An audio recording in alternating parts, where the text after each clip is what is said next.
Les États-Unis traversent-ils une phase de rupture majeure ? En l'espace de 2 semaines, 2 personnes ont perdu la vie lors d'interventions des forces de l'ordre fédéral à Minneapolis. Ces décès ont provoqué une vague de manifestations à travers le pays dirigées contre les pratiques de l'ICE, la police fédérale chargée de l'immigration. Face à la gravité de la situation, plusieurs figures politiques, dont Barack Obama, sont sorties du silence pour appeler la population à réagir, tandis que les tensions continuent de s'intensifier.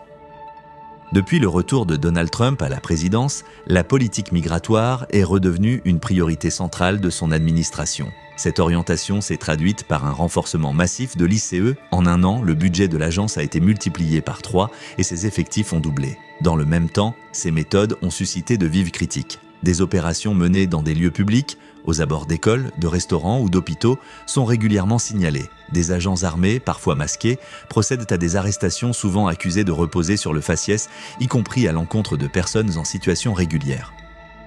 Des magistrats américains, cités par l'ONG Human Rights Watch, estiment que ces pratiques visent délibérément à instaurer un climat de peur au sein des communautés immigrées. Ce contexte déjà tendu s'est aggravé avec la mort de 2 citoyens américains dans des circonstances similaires.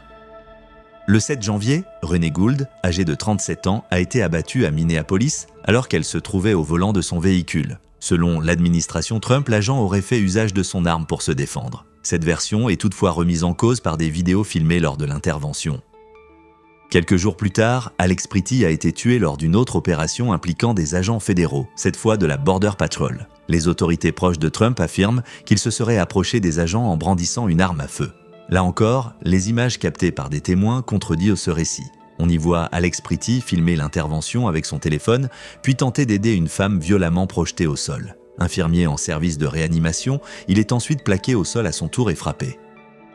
Durant l'altercation, un agent affirme qu'Alex Pretty est armé. Le port d'armes étant légal à Minneapolis avec un permis, ce qui était son cas, cet élément n'était pas en soi illégal. Selon l'analyse de plusieurs médias, dont le Washington Post, il apparaît que l'arme a été retirée à la victime avant que les tirs ne soient effectués.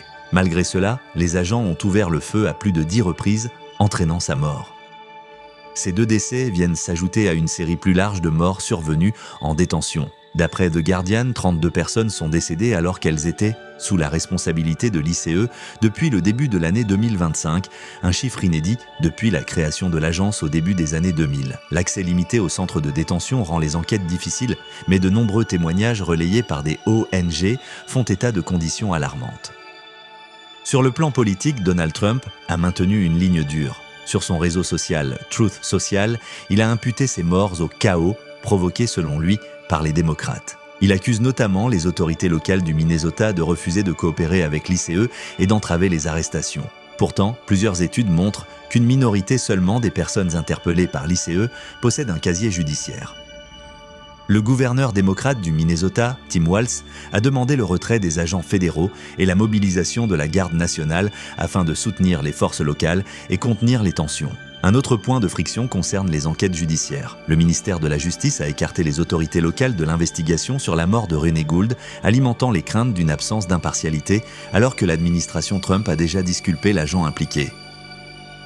Fait notable, des voix critiques émergent désormais au sein même du camp républicain. Le gouverneur de l'Oklahoma, Kevin Stitt, a reconnu sur CNN que les images diffusées choquent une partie croissante de la population et soulèvent de sérieuses interrogations sur les méthodes et la responsabilité du gouvernement fédéral.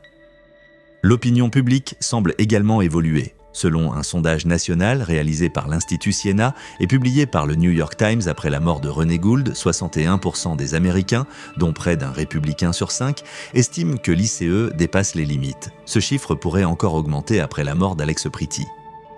Ces tensions surviennent à l'approche des élections de mi-mandat de novembre, un scrutin clé pour le renouvellement partiel du Congrès. Par ailleurs, le Sénat doit prochainement se prononcer sur un texte budgétaire incluant le financement du département de la sécurité intérieure qui supervise l'ICE. Plusieurs élus démocrates ont déjà annoncé qu'ils refuseraient ce budget, faisant planer la menace d'un shutdown, c'est-à-dire une paralysie partielle de l'administration fédérale. Enfin, plusieurs anciens présidents démocrates, dont Bill Clinton et Barack Obama, ont publiquement dénoncé la situation. Barack Obama a notamment appelé chaque citoyen à se mobiliser contre l'injustice et à exiger des comptes de l'État. Dans le même temps, les mobilisations contre l'ICE se poursuivent dans de nombreuses villes américaines, notamment à Minneapolis, malgré des conditions climatiques extrêmes. L'évolution de cette crise pourrait marquer un tournant politique et social majeur aux États-Unis.